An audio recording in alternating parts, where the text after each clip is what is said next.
ৰাজ্য চৰকাৰ বিভিন্ন সময়ত ছাত্ৰী মহিলাসকলৰ বাবে আঁচনি ৰূপায়ণ কৰি আহিছে।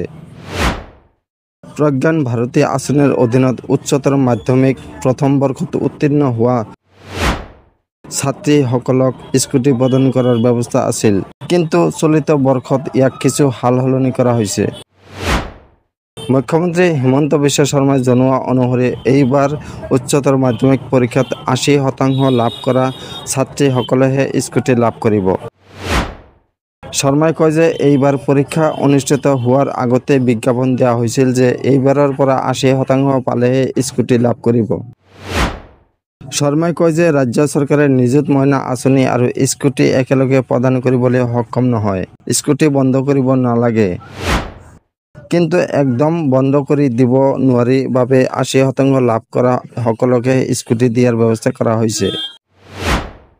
ইয়াৰ বিপৰীতে বাকী ছাত্ৰীসকলে নিযুত মইনা আঁচনিৰ ধন লাভ কৰিব। শৰ্মাই কয়, নিযুত মইনা আঁচনিৰ প্ৰপত্ৰ পূৰণৰ কাম ইতিমধ্যে আৰম্ভ হৈছে। কিন্তু এইবাৰ নিযুত মইনা আঁচনি কিছু সম্প্ৰসাৰণ কৰা হৈছে। পূৰ্বতে চৰকাৰী বিদ্যালয় বা মহাবিদ্যালয়ত ছেল্ফ ফাইনেন্সিং পঢ়ি থকাসকলে এই সুবিধা লাভ কৰা নাছিল। এইবাৰৰ পৰা তেওঁলোকেও নিযুত মইনা আঁচনিৰ ধন লাভ কৰিব। মুখ্যমন্ত্ৰীগৰাকীয়ে কয় যে নিযুত মইনা আঁচনিৰ অধীনত ১০ মাহৰ বাবে টকা লাভ কৰে ছাত্ৰীসকলে।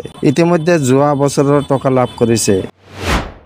গতিকে পৰৱৰ্তী সময়ত যিসকল ছাত্ৰীয়ে অধ্যয়ন অব্যাহত ৰাখিব বিচাৰিছে সেইসকলে নিযুত মইনা আঁচনিৰ ধন লাভ কৰিব।